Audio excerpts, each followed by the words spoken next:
दो मेन हिस्से हैं, एक है फॉरेज, दूसरा क्या है वंडा। फॉरेज के अंदर आपकी तूड़ी भी है, आपका साइलेज भी है, आपके पट्ठे भी हैं, ये सारे फॉरेज के अंदर आते हैं। वनडे को तो आप सारे ही जानते हैं।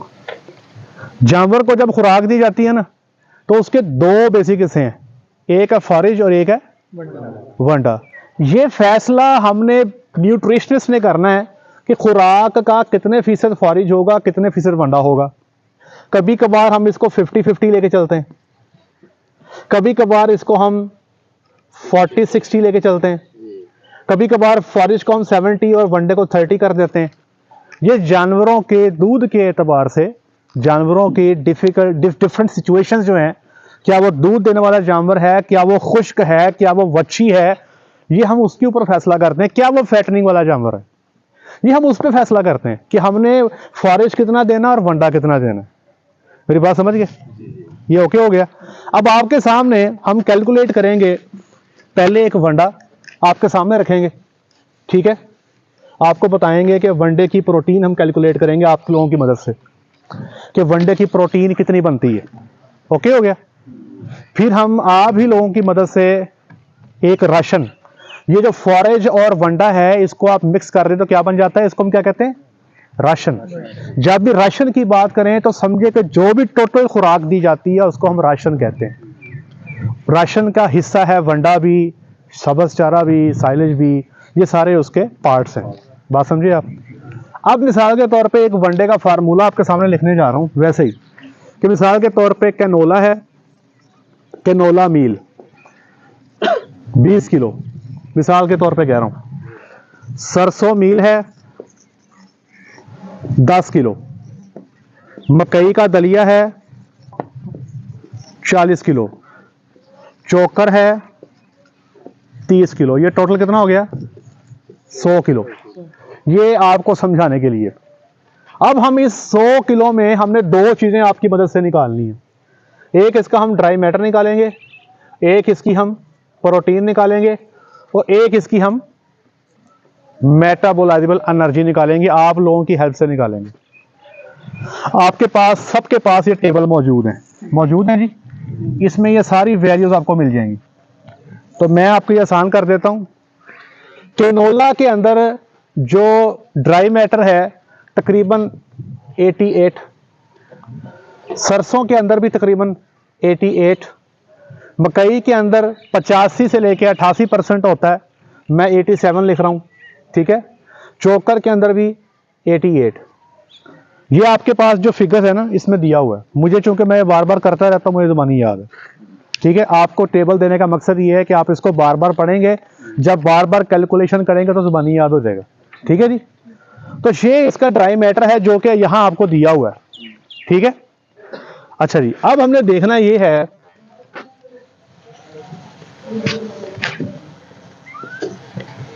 अवेलेबल ड्राई मैटर, ये समझिएगा।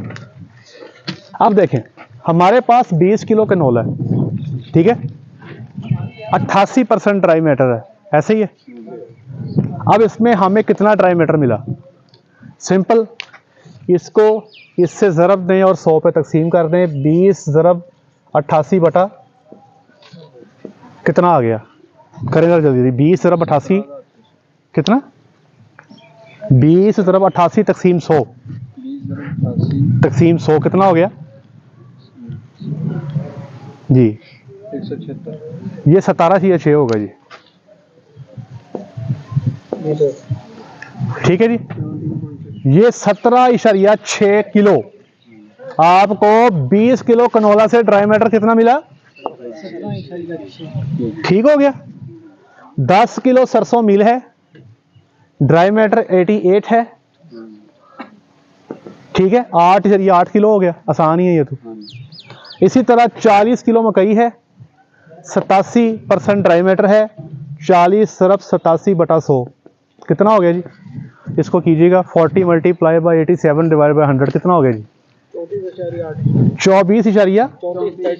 34.8 तकरीबन 34.35 किलो ड्राई मैटर आपको कहां से मिल गया, मकई से।